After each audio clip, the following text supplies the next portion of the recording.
Pirmasias priešsezoninės rungtynės Šiaulių komanda žaidė Rygoje su praėjusių metų Latvijos čempione Ventspils komanda, kuriai tai buvo paskutinė repeticija prieš sandraugos turnyrą Sankt Peterburge. Į Rygą šiauliečiai atvyko be dviejų legionierių iš Latvijos – Intaras Kirchners ir Ingus Lukovičius.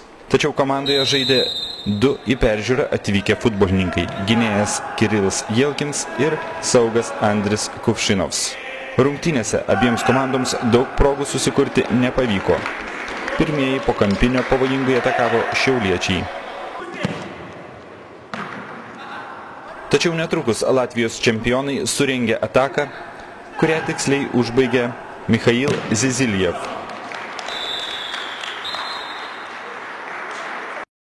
Kaltę dėl šio įvarčio turėtų prisiimti tiek vartininkas Šarūnas Jurevičius, tiek gynėjai.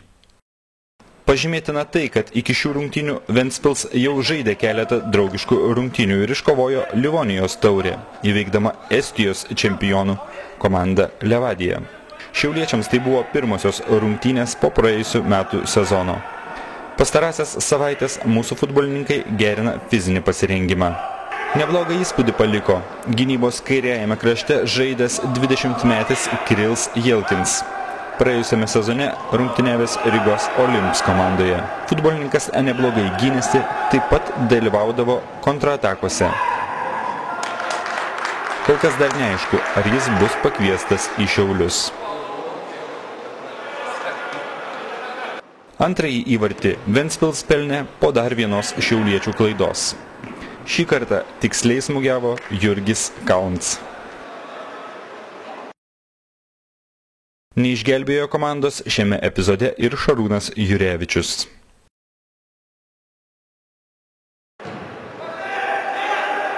Dar po kelių minučių dar vieną galimybę turėjo tas pats Kauns.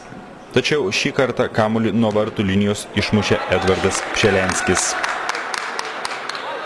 Šiauliečiai gan greitai atsitęsė. Surengė ataką, kurios smaigalyje atsidūręs Vaidas Viktoravičius kamuolį gražiai perdavė iš gynybos atskubėjusiam Aurimui Garuckui. Pastarojo smūgis buvo tikslus.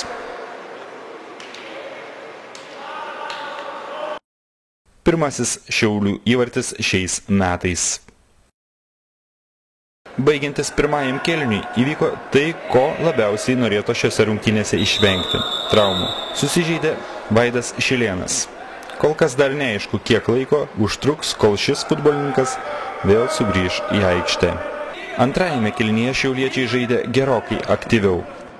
Vieną iš progų turėjo Vaidas Viktoravičius, nepataikęs į vartus. O štai išlyginamąjį įvartį Šiauliai pelnė išties įspūdingą. Ernestas Pilypas iš daugiau nei 35 metrų pataikė į pačią deviniukę, taip pelnydamas pirmąjį savo įvartį Šiaulių pagrindinėje komandoje. Praėjusiais metais Ernestas žaidė už dublerius. Dar kartą šis įspūdingas smūgis ir autoriaus komentaras. Taikė į vartus, ar tai buvo perdavimas? Tai buvo perdavimas, bet pataikė į vartį. Kaip sekėsi žaisti? Na, išėjau antrą kėlinį, truputį drebėjo kojas, bet šiaip normaliai. Šiauliai galėjo ir laimėti, tačiau pataikyti į kamuolį nepavyko Viktor Raskov. 2-2 ir trenerio komentaras. Trenerio pirmos rungtynės su Latvijos čempionais tikriausiai rezultatas teigiamas, bet greičiausiai ne rezultatas dabar svarbiausiai, taip? Taip, ne rezultatas, kiek pasižiūrėti fizinis stovi žaidėjų, kaip jie masto, kaip techninis lygis. Kaip ir tikėjausi, tikrai nėra aukštas tas techninis lygis, tikrai mes nesitreniravome, dabar tik tai savaitę fizinis pasirengimas buvo ir tas jutosi, kad žaidėjai nejuto kamuolio, taktiškai darė klaidas pirmam kėlinį ypač. Antram kėlinį jau truputį pajuto tą kamuoliuką, pradėjo žaisti trumpą vidutinį perdavimą ir žaidimas gavosi. Šiose rungtynėse dalyvavo du naujokai, du nauji žaidėjai, kurie yra Šiaulių peržiūroje. Ką galima pasakyti apie jų žaidimą? Na, kairys gynėjas tikrai toks linksmas vaikinas.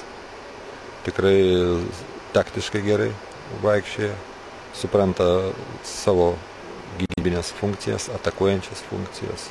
Techninis lygis tikrai neblogas.